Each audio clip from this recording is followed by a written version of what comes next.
Inihalaga na ng gobyerno ng Pilipinas ang Murillo Velarde 1734 map na tinaguriang Mother of all Philippine Maps.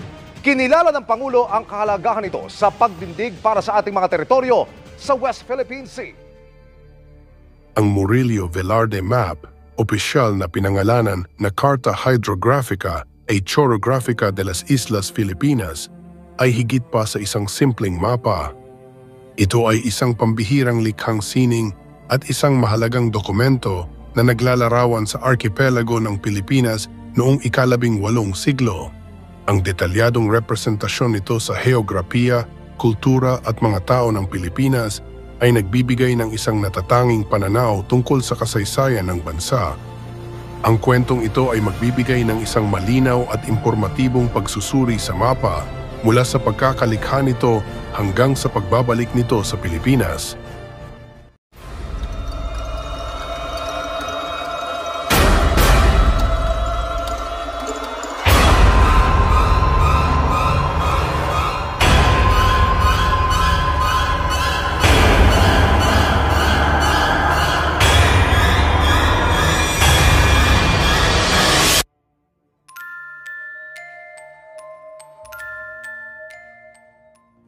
Taong 1734 nang likhain ang mapa sa utos ni Gobernador General Fernando Valdez Itamon ng Espanya.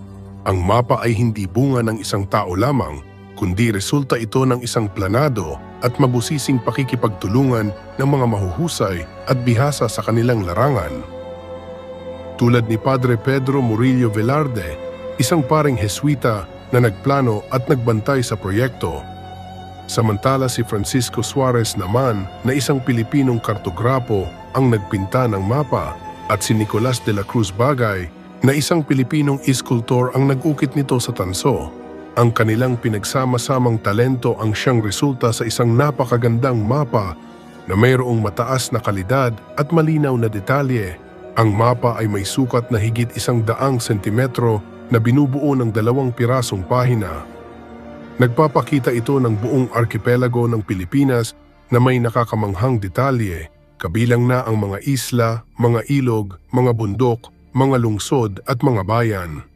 Higit pa riyan, ang mga ilustrasyon sa gilid nito ay naglalarawan ng mga katutubong tao, mga hayop, mga halaman at mga tanawin ng Pilipinas na nagbibigay ng isang komprehensibong larawan ng kultura at kapaligiran ng bansa noong panahong iyon. Kapansin-pansin din ang pagsasama ng mga lugar na pinag-aagawan ngayon sa South China Sea, tulad ng Scarborough Shoal o Paho de Masinloc at ang Spratly Islands o Los Paho de Paragua.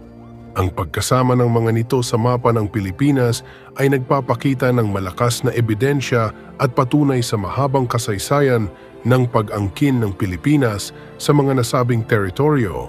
Ang mapa ay nagpakita rin ng Maynila na naglalarawan ng urban planning nito at ang pagkakaiba-iba ng mga taong naninirahan dito.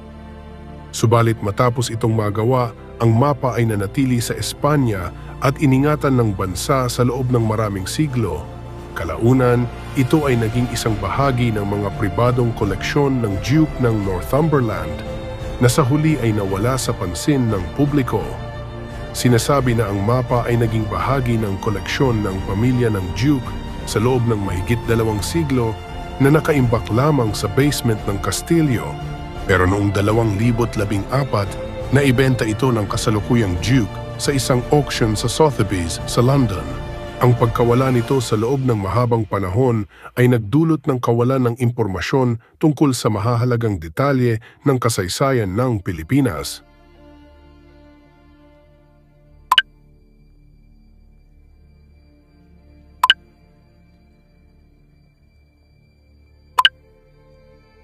Ang Murillo Velarde Map ay may malaking papel sa kasalukuyan dahil sa 2 pangunahing dahilan. Una, ito ay isang mahalagang mapagkukunan ng impormasyon tungkol sa heograpiya, kultura at kasaysayan ng Pilipinas noong ika-18 siglo. Pangalawa, ang mapa ay nagsisilbing isang malakas na ebidensya ng Pilipinas sa pag-aangkin nito sa mga teritoryo sa South China Sea. Noong 2014, ang mapa ay ipinagbili sa isang auction sa London.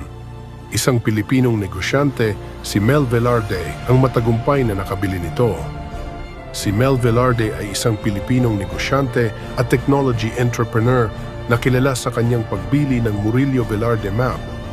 Siya ay isang tagapagtaguyod ng kasaysayan at kultura ng Pilipinas at nagdesisyong ibalik ang mapa sa bansa bilang isang simbolo ng pambansang pagkakaisa.